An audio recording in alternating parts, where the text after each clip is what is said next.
स्वामी प्रसाद मौर्य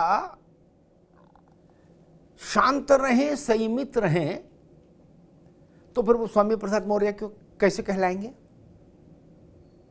उनके इर्द गिर्द अगर विवाद नहीं मंडराएं और वो जिस पार्टी में रहें उस पार्टी के लिए संकट ना पैदा करें, तो भला स्वामी प्रसाद मौर्य को हम और आप क्यों याद करेंगे? अब उनका नया शोध आया है मौर्य जी का। वो शोध है, अभी तक आपने देखा होगा उन्होंने हिंदू धर्म पर कई शोध किए, कैसी कैसी व्याख्याएं लेकर आए, और कभी अयोध्या पर कुछ उनका शोध आ गया, कभी हिंदुत्व पर आ गया, कभी हिंदू धर्म पर आ गया। एक बार तो बता दिए थे कि हिंदू धर्म ही फर्जी है। तो खैर, अब अखिलेश जी के धैर्य और साहस दोनों को करोड़ों लोग प्रणाम कर रहे हैं। वो कह रहे भाई नेता हो तो अखिलेश यादव जैसा हो, ऐसा धरती के समान सहन शक्ति वाला नेता दूसरा नहीं, बताइए क्या? और इधर मौर्य जी हैं, ये बाउंड्री के अंदर नहीं मार रहे, बाउंड्री के बाहर ही जा रहे गेंद। अब वो नई शोध लाए हैं मौर्य जी खोज कर। वो शोध है कि भारत का विभाजन 1947 में जिन्ना ने नहीं कराया। अब तक जितनी किताबें आपने पढ़ी सबको फेंक दीजिए, जितने सेमिनार अटेंड किए सब छोड़ दीजिए, बाबा नाना ने जो कहानियां बताई उस दौर की वो सब भूल जाइए। मौर्य जी की नई थीसिस देखिए, वो कह रहे कि जिन्ना ने विभाजन नहीं कराया, विभाजन तो हिंदू महासभा ने कराया। ये हिंदू पक्ष वाले लोग थे जिन्होंने विभाजन कराया, अलग पाकिस्तान बनवा दिया। ये सावरकर एंड कंपनी का कारनामा था। लो कर लो बात। ये बात ना आज तक कोई बोला नहीं, न गांधी बोले, न जवाहरलाल बोले, ना इतिहासकार बोले, ना साहित्यकार बोले, कोई नहीं बोला। ना हमारे आपके बाबा दादा परबाबा बोले, नहीं किसी ने, सबने एक ही बात बताई कि भाई जिन्ना के चलते ऐसा हुआ। लेकिन मौर्य जी नई शोध लाए हैं।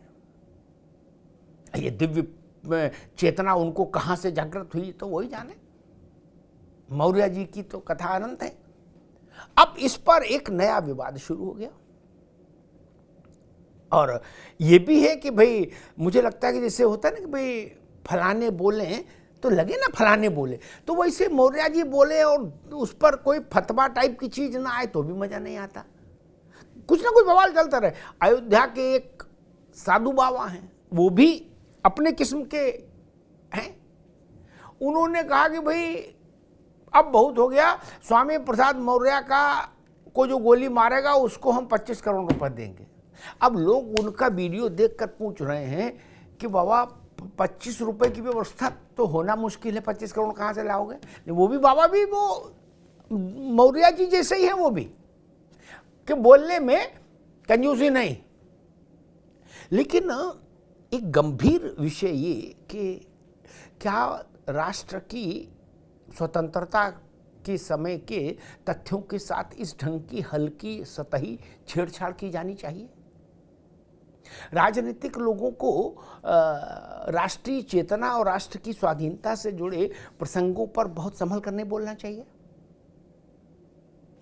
पूरे देश में एक राय है कि जिन्ना के कारण देश बटा, पीढ़ियों से वही राय चली आ रही है। उस राय के खिलाफ जाकर आप 360 डिग्री पर चीजों को घुमा रहे हैं और कह रहे हिंदू पक्ष यानी हिंदू महासभा, वीर सावरकर।